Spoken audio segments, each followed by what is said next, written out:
ఇగో ఈ పంచక్లేశాలే జీవుణ్ణి పశువుగా చేసి బంధిస్తున్నాయి. ఈ పశుపాశాల నుంచి విమోచనం అమ్మవారు కలిగిస్తుంది. ఎలాగా? దేవీ పురాణంలో స్పష్టంగా చెబుతారు. శివభక్త్యైవ సర్వపాశహాని అంటారు. భగవంతుని యందు భక్తి ఉంటే అన్ని పాశాలు వాటంతటవే తెగిపోతాయి. భిద్యతే హృదయ గ్రంథికి సిద్ధ్యంతే సర్వ సంశయా క్షీయంతే చ ఆస్య కర్మాణి యస్మిన్ దృష్టే పరావరే. ఎవరు పరమాత్మ యందు దృష్టి కలిగి ఉంటారో నిరంతరం వారి హృదయ గ్రంథి పగలగొట్టబడుతుంది. బ్రహ్మగ్రంథి, విష్ణుగ్రంథి, రుద్రగ్రంథి అన్నీ పగిలిపోతాయి, అన్ని పాశాలు విడిపోతాయి. అతని కర్మఫలాలన్నీ పుణ్యపాప కర్మలు ఏవీ లేకుండా మొత్తం క్షీణిస్తాయి.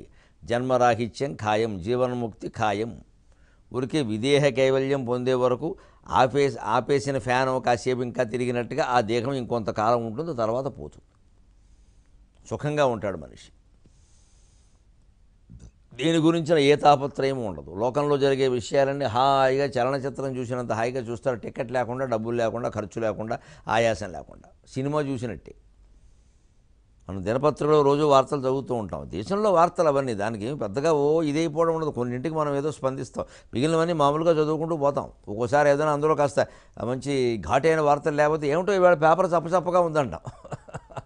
అంటే మనం కోరుకుంటున్నాం అనమాట, ఏవో ప్రమాదాలు జరగాలని, 2 లారీలు ఢీ, 10 మంది ఠా ఏదో కోరుకుంటున్నాం. అటువంటిది ఏదైనా ఉంటే ఇథియోపియాలో విమానం కోరింది 250 మంది పోయారట. కర్మ, ఇదో పెద్ద టాక్ ఇక్కడ రోజు అనుకునేది. ఇది అన్నిటికీ ఓ కర్మ. ఈ 250 మంది కలిపి ఓ కర్మ ఉంటుందా ప్రత్యేకంగా? అన్నీ మనం కల్పించుకుంటాం రకరకాలుగా. అదో ప్రమాదం జరిగింది, పోయారంటే దానికి ఇంకా వ్యాఖ్యానాలు అవసరం లేదు అసలు. డ్రైవర్ తేడా వల్ల జరిగిందా, విమానంలో లోపాల వల్ల జరిగిందా, మళ్ళీ అటువంటి విమానాలు దిగుమతి చేసుకోవాలా లేదా, దీని గురించే మాట్లాడుకోవాలి. ఇక ప్రతిదానికి పూర్వజన్మ కర్మలోకి వెళ్ళిపోతే ఏ విషయం బయటపడదండి. కొత్త విమానం వచ్చి అన్నీ బాగున్నా సరే కర్మేనా? అయితే మరి విమానాలు కొనడం ఎందుకు, దాన్ని చూసుకోవడం ఎందుకు? ఇంకా ఏదో ఒకటి కొందాం. ఈ శాస్త్రీయ విజ్ఞానానికిను మన మతపరమైనటువంటి విశ్వాసాలకి కాస్త బేరీజ్ వేసుకోకపోతే, సమన్వయం చేసుకోకపోతే మూఢులు అయిపోతాం. మతం లేని విజ్ఞానం గుడ్డిది అన్నాడు ఐన్స్టీన్. మతం లేని విజ్ఞానం కుంటిది, విజ్ఞానం లేని మతం గుడ్డిది. వైజ్ఞానికమైన ఆలోచన లేకపోతే మతాచారాలు గుడ్డితనంలోకి తీసుకెళ్ళిపోతాయి.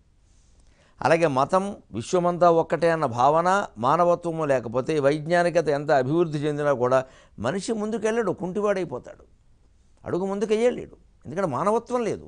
ఆ మానవత్వాన్ని కల్పించేది మతం. ఎందుకంటే మతంలో ఏ మతంలోనైనా ప్రధానంగా ఏం చెబుతారు, సబ్కి మాలిక్ ఏక్ హై అన్నట్టుగానే, సబ్కా మాలిక్ ఏక్ హై అన్నట్టుగానే అందరికీ ఒక్కడే దేవుడు. అంటే అంతా ఒక్కటే అయినప్పుడే అందరికీ ఒక్కడే అవ్వకూడదు. ఆ ఒక్కడు విడిగాను, అందరూ విడిగా ఉండరు. అలా ఉంటే ఆయన దేవుడే గాడు, ఆయన పరిపూర్ణుడే గాడు, అందరి రూపంలో ఉన్నవాడే ఆయన. అందరి మేలు కోరుతున్నామంటే దేవుడికి పూజ నిజంగా చేసినట్టే. ఇప్పుడు మతం ఎంత గొప్పదో చూడండి. మానవత్వం పరిమళిస్తుంది ఏ మతాన్ని అనుసరించినా సరే. సనాతన ధర్మం అయితే, హిందూ ధర్మం అయితే చెప్పే అక్కర్లేదు. దాని మొత్తం సర్వాంగాలు ఆ విషయాన్నే పరిమళింపజేస్తాయి. మతం అంత గొప్పది మనం ఉపయోగించుకోగలిగితే.